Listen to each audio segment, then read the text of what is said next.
নমস্কার, আমার বং editor YouTube চ্যানেলে সবাইকে স্বাগতম। তো আজকে আমি আলোচনা করতে চলেছি হোয়াটসঅ্যাপে 6টি টিপস সম্বন্ধে। তো চলুন শুরু করা যাক। টিপস নম্বর 1-এ আমরা দেখে নেব কীভাবে সেন্ড করা মেসেজের ইনফরমেশন দেখব। তার জন্য আমাদের একটি সেন্ড করা মেসেজের উপর হোল্ড করতে লাগবে। তারপরে 3 ডটের ওখানে যেতে লাগবে। 3 ডটে গিয়ে ইনফোতে যেতে লাগবে। তাহলে এখানে দেখাবে সেই মেসেজটি কখন রিসিভ করেছে, আমি কখন সেন্ড করেছি সেই সম্বন্ধে। টিপস নাম্বার 2-এ আমরা দেখে নেব কীভাবে গ্রুপের মেসেজের প্রাইভেটলি রিপ্লাই দেব। তার জন্য আমাদের গ্রুপে গিয়ে খুলতে লাগবে। যে কোনো একজনের যদি আমি মেসেজে প্রাইভেটলি রিপ্লাই দিতে চাই, তার জন্য মেসেজটিকে হোল্ড করতে লাগবে। তারপরে 3 ডটের এখানে যেতে লাগবে। 3 ডটের এখানে গিয়ে রিপ্লাই প্রাইভেটলি লেখাটির উপর ক্লিক করতে লাগবে। তাহলে রিপ্লাই প্রাইভেটলি করা যাবে। টিপস নাম্বার 3-তে আমরা দেখে নেব কীভাবে অনেকগুলো প্রশ্ন সেন্ড করার প্রশ্নের এক একটি আলাদাভাবে উত্তর দেব।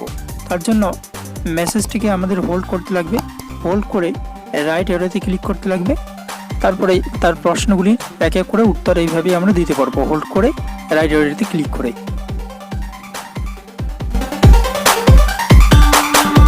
টিপস নম্বর 4-এ আমরা দেখব কীভাবে আমাদের ইম্পর্ট্যান্ট চ্যাটসকে সবার উপরে রাখবো। তার জন্য আমাদের সেই চ্যাটসটিকে হোল্ড করে রাখতে লাগবে। তারপরে সেই চ্যাটসটিকে পিন করে রাখতে লাগবে। তাহলে সেই চ্যাটসটি সবার উপরেই থাকবে। টিপস নম্বর 5-এ আমরা শিখব একই টেক্সট কীভাবে সব কন্ট্যাক্টগুলোকে আলাদাভাবে সেন্ড করব। তার জন্য আমাদের যেতে লাগবে 3 ডটের এখানে। তারপরে নিউ ব্রডকাস্টের এখানে আমাদেরকে একটি গ্রুপ তৈরি করে নিতে লাগবে। এই গ্রুপটি থাকবে পার্সোনাল হিসেবে।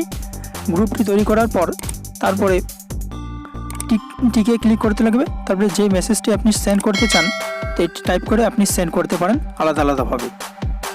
এটি হচ্ছে নিউ ব্রডকাস্টের। টিপস নম্বর 6-এ আমরা দেখে নেব কীভাবে আমাদের ইম্পর্টেন্ট মেসেজগুলোকে একটি আলাদা জায়গায় স্টোরেজ করে রাখবো। তার জন্য আমাদের সেই মেসেজটিকে হোল্ড করে রাখতে লাগবে। হোল্ড করে স্টার মার্কের এখানে ক্লিক করতে লাগবে। তাহলে সেই মেসেজটি স্টারেড মেসেজে স্টোরেজ হয়ে যাবে। ধন্যবাদ ভিডিওটিকে শেষ পর্যন্ত দেখার জন্য। আর ভিডিওটি যদি আপনাকে ভালো লেগে থাকে তাহলে ভিডিওটি লাইক করবেন, শেয়ার করবেন এবং আপনার যদি অন্য কিছু প্রশ্ন থাকে তাহলে কমেন্ট সেকশনে জানাবেন।